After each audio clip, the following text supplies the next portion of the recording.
Okay, so last category here on our political parties. So this is the economic beliefs, and this is really it. So make sure that this last bit of the Federalist Notes gets in on 117, and then this last bit of Democratic Republicans gets in on 118, and then you're done with political parties.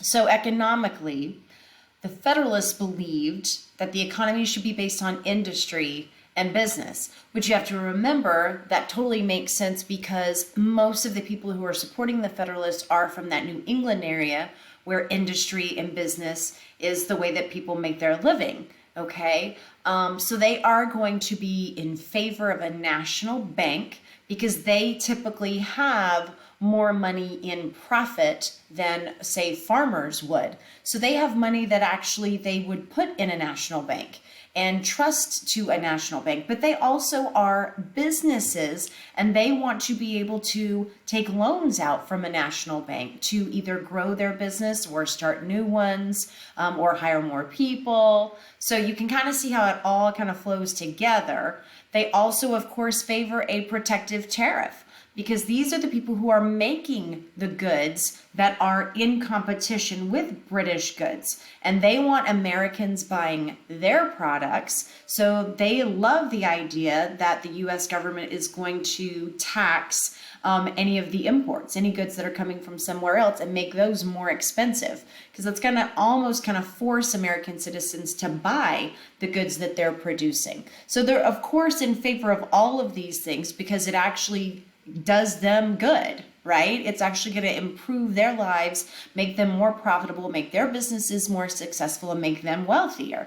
So, of course, that's going to be their economic stance, is to support the national bank and the protective tariff.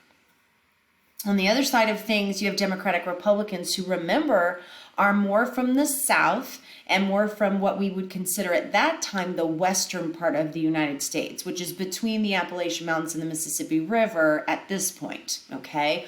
Most of the people living in those areas are farmers, landowners, planters, so they believe that the economy should be more based on agriculture, which makes sense because that's how they are making their living, okay?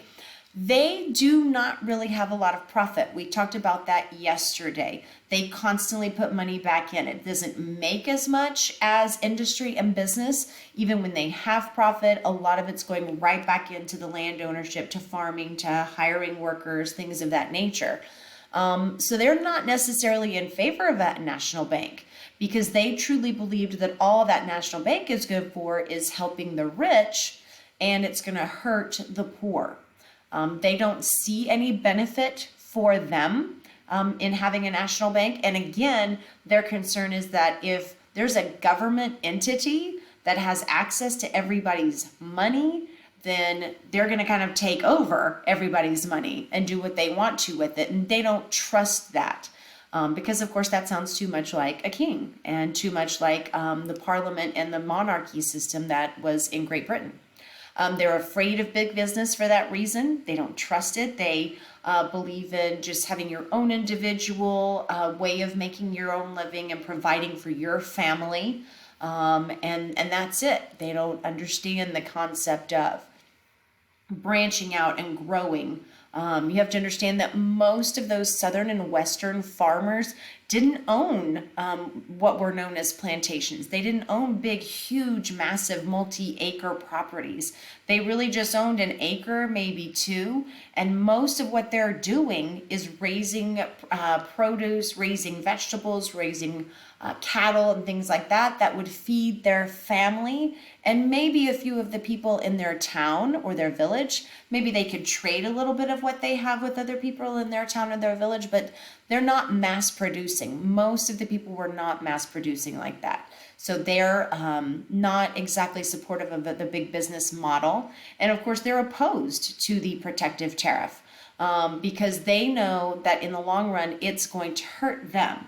Any goods that they absolutely have to buy from England, because maybe the people in the New England area, the Federalists, don't necessarily make all of the materials that the farmers and the planters need. Maybe there are some things that they have to buy and import from England. And now, if they want to buy those things under the protective tariff, they're going to pay almost twice as much for those materials and those resources and those goods. And of course, that's going to hurt the farmers, that they're having to pay more for those items. So they are absolutely opposed to that protective tariff. So you can see how really just based on all of these basic everyday beliefs, how we are really starting to see that separation between citizens in the country, and how they are forming those kind of political party groups right off the bat.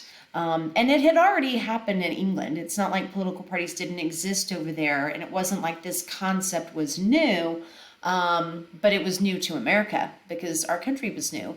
And it did not take very long at all for political parties to form here in the United States. When we talk about George Washington's farewell, because we're ending his presidency tomorrow and moving on to President number 2 next week, you'll see his opinion about this development of political parties while he was president, and what his advice was to the new country as he leaves office after his second term. So those are the notes on the political parties. That's it for you for this set of notes, 117, 118. Just a quick, one last little reminder. Tomorrow should be Friday for you. It's the early release day. You've got one set of notes, but again, I'm going to advise you very strongly. Make sure that you get into class quickly. Grab your ISN, grab your computer, get your earbuds and your headphones out. Don't wait for the tardy bell to ring to get started. You've only got 30 minutes in class tomorrow to get this set of notes done.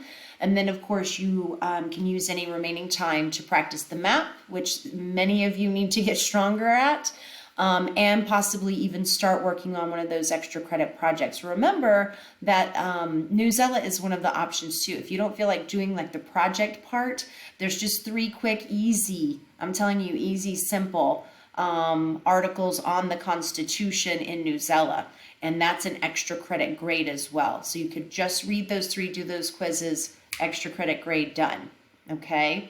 So email me, message me if you've got questions or concerns. Please make sure you are being kind and respectful and responsible young adults.